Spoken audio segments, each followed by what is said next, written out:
Bonjour. Voilà, je reviens vers vous pour une très courte vidéo. Voilà, c'est un sujet qui a été abordé hier soir dans Confidence. Donc, une auditrice, eh bien, que j'aime beaucoup, Fatima, j'adore, mais qui hier soir, on n'était pas tout à fait d'accord. Bon, vous allez comprendre pourquoi.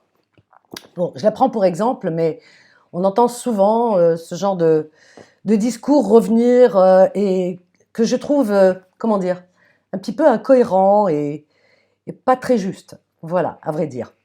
Alors déjà, la tolérance, c'est accepter toute forme d'idée, de pensée, à partir du moment où on n'empiète pas sur la liberté de l'autre. Tout le monde a droit de penser comme il veut, voilà, parce que la vérité absolue n'existe pas. Ben non, elle n'existe pas la vérité. Chacun défend la sienne, mais parfois avec beaucoup d'entêtement.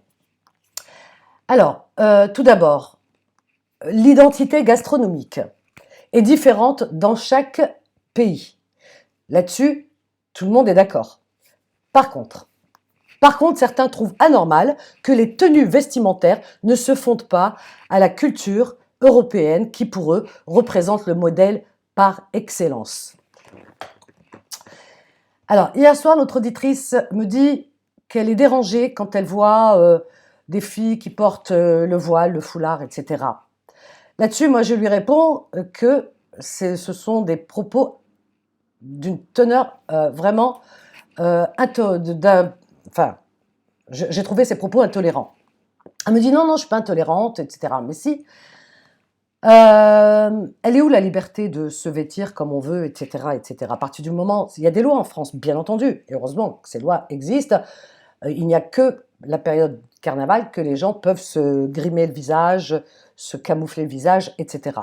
Par contre, le visage, faut qu'il reste découvert. Ça, c'est une chose qui est normale. Euh, par contre, un foulard, ça me dérange. Enfin, moi, ça me dérange pas. Vraiment pas. D'abord, ça n'a pas à me déranger. Moi, je m'habille, je me coiffe, je m'habille comme je veux.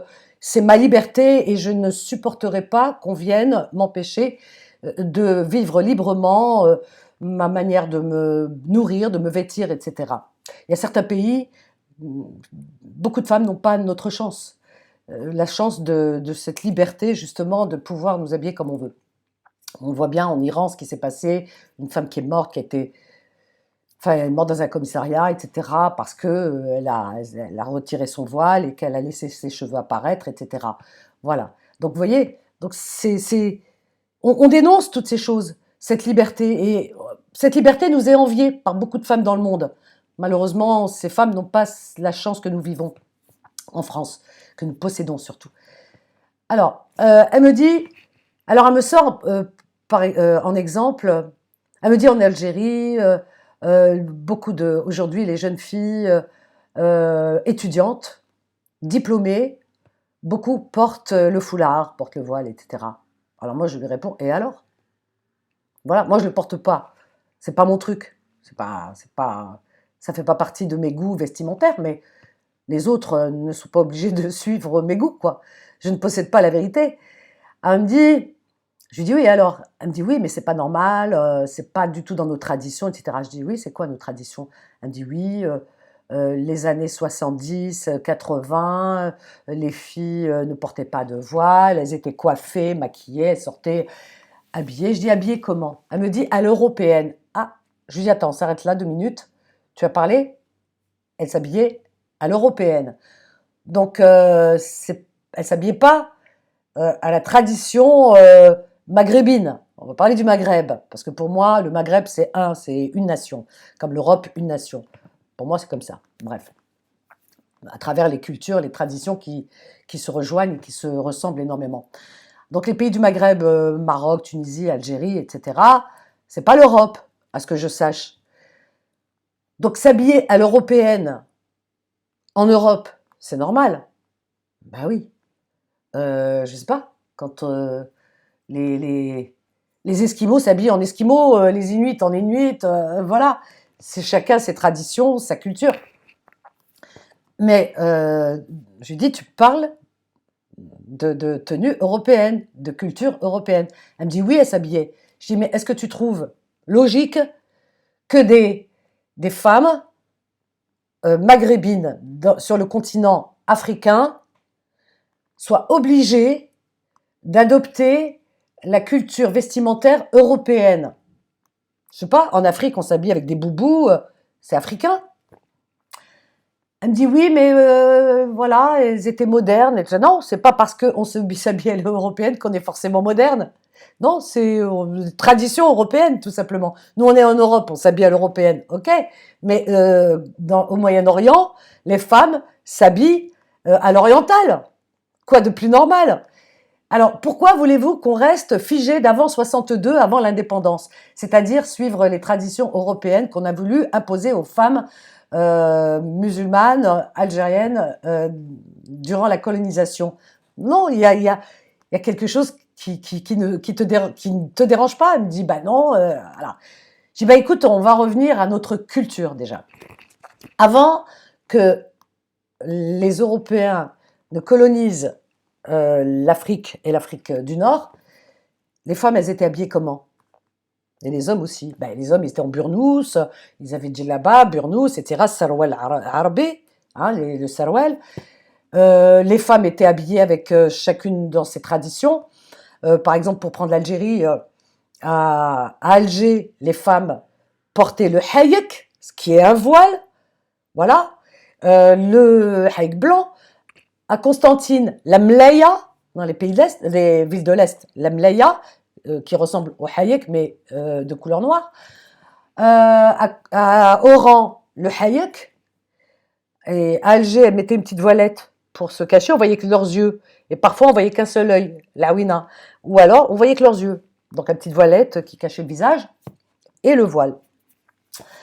Comment dire? En Kabylie, elles portent les longues robes kabyles colorées, très jolies robes colorées, avec la fota par-dessus pour cacher leur forme, etc. C'est la pudeur, tout ça.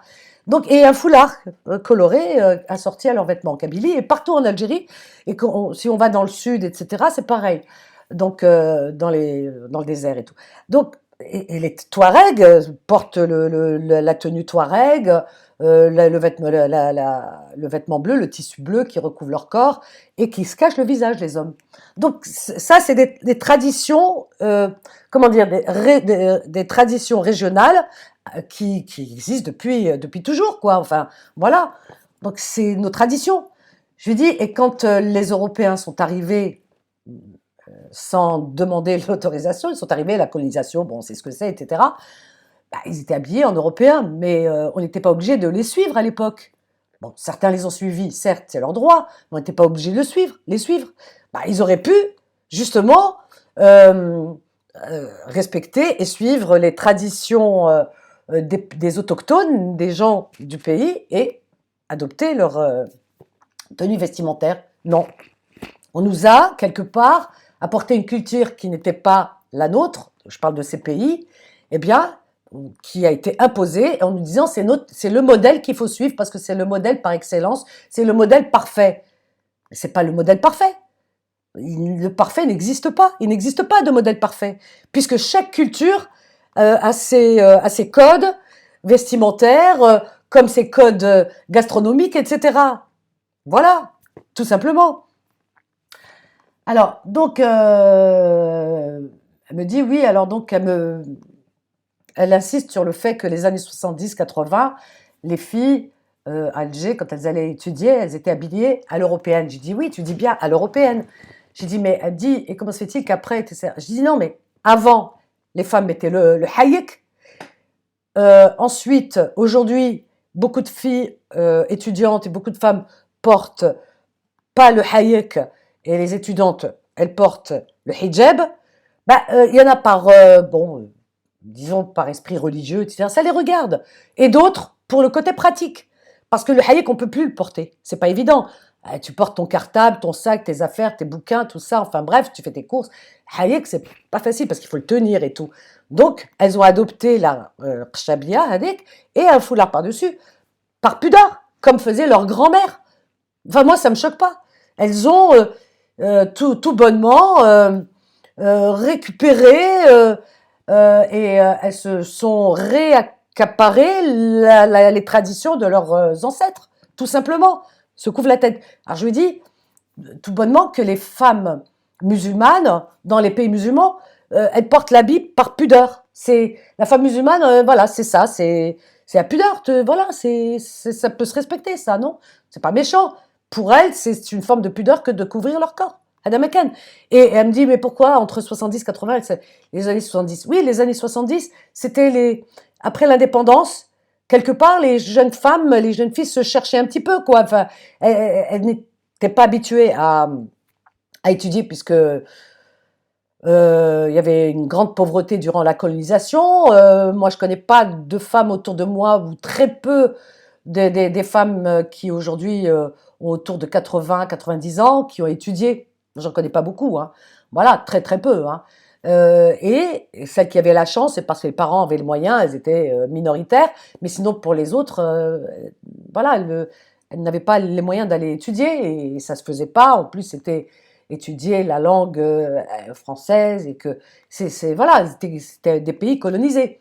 J'ai dit, mais après l'indépendance, les jeunes filles, elles sont allées à l'école, dans les universités, et c'était l'entre-deux, la pré-indépendance et le temps de récupérer ses traditions, etc. L'entre-deux. Mais après, elles sont revenues à leurs traditions. C'est tout. Enfin, je sais pas si j'ai raison, mais c'est comme ça que je vois la chose.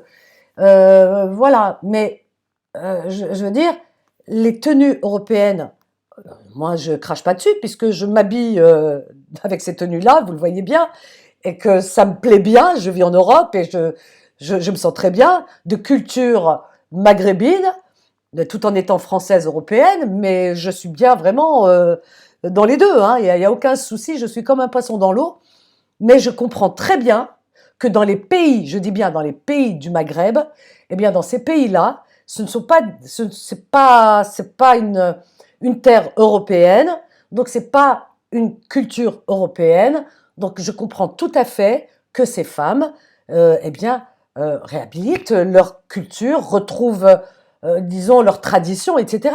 Moi, ça me choque pas. Ça me choque pas. Quand on me dit, oui, euh, s'habiller à l'européenne, c'est le modèle parfait, le modèle absolu, je dis non. C'est s'habiller à l'européenne, c'est tout. C'est adopter une culture européenne, tout simplement. C'est tout simplement, qui n'est pas négligeable. Moi, j'aime, puisque je m'habille comme ça, mais je ne peux pas reprocher à celles dans les pays d'origine, dans les pays du Maghreb, et c'est l'Afrique, eh bien, d'adopter leur culture et leur tradition, que ce soit d'ordre gastronomique ou vestimentaire. C'est le b.a.-ba. Voilà. Aujourd'hui, on est dans un désordre, mais vraiment intellectuel, mais on est complètement à la masse. On n'essaie pas de prendre du recul et de réfléchir à l'histoire, revenir à l'histoire. On a été même nos cerveaux, notre manière de penser, eh bien, ont été pollués je veux dire, on a eu la colonisation, mais on est resté figé dedans. Et ça, c'est terrible, terrible. Après, on a le choix de s'habiller comme on veut, mais on a aussi le choix de récupérer ses traditions. Je veux dire, et on n'a pas à être offusqué. Et on n'a pas surtout le droit de critiquer. Moi, quand j'entends, oui, les filles, fil bled, elles portent le foulard, tu te rends compte et tout, mais vos grands-mères, bon sang de bonsoir, portaient le hayek, elles se voilaient de la tête aux pieds. C'est fou, c'est inouï. Voilà, c'est de tradition dans les pays musulmans, c'est comme ça. L'Europe n'est pas tradition musulmane, l'Europe. L'Europe c'est des traditions judéo-chrétiennes, plutôt chrétiennes même. Donc, ils adoptent leur culture et c'est très bien. Voilà.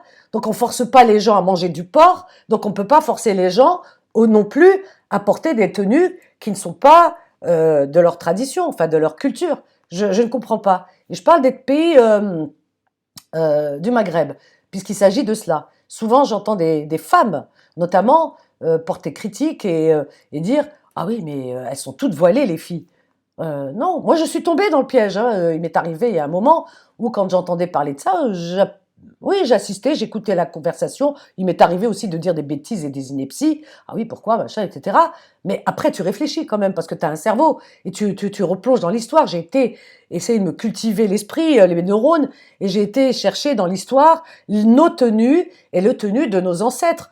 Les femmes de tradition culturellement parlant musulmane dans nos pays d'origine ont toujours de tout temps porté un voile, que ce soit le hayek, que ce soit la mlaya, que ce soit dans les mêmes en Kabylie, elles portaient un foulard les femmes. Elles portaient un foulard, certes coloré, etc. C'est pas le hijab, mais un foulard. Voilà, tout simplement. Et elles portaient la tenue, la longue robe kabyle, avec la fota qui faisait le charme de ces traditions et de cette région, mais elles portaient par pudeur, encore une fois. Les femmes dans ces pays, ils ont cette forme de pudeur. Donc on ne va pas nous dire, oui, parce que nous, moi je me sens pudique habillée comme ça, même en jeans serrés, etc. Je me sens pudique parce que je suis couverte. Mais je veux dire, peut-être que ces femmes ne se sentent pas suffisamment pudiques si elles ne portent pas ces tenues traditionnelles qui leur sont léguées et dont elles héritent de leurs ancêtres, leurs grand-mères, etc. Voilà, tout simplement. Moi, ma mère, avant l'indépendance, à Cherchell, elle portait le hayek. Ma mère portait le hayek. Aujourd'hui, en France, elle porte pas de foulard ni rien du tout. Mais quand elle va chercher, elle se couvre. Elle met pas le hayek aujourd'hui parce que le hayek, c'est pas pratique. Quand elle me dit, roh le souk au marché, etc.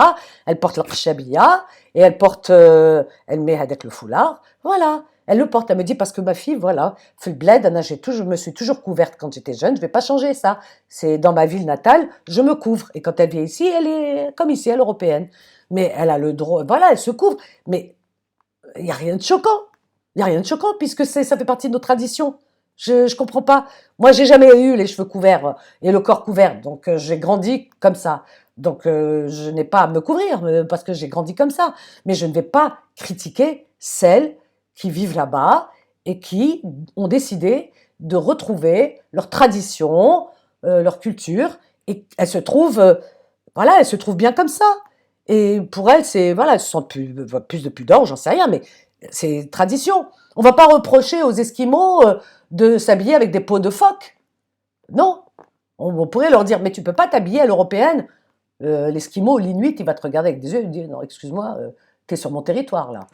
Voilà. Au Pérou, les femmes Pérou, elles portent des grands chapeaux comme ça, comme au Mexique, etc., avec des tenues traditionnelles péruviennes, pardon, et au Mexique, pareil.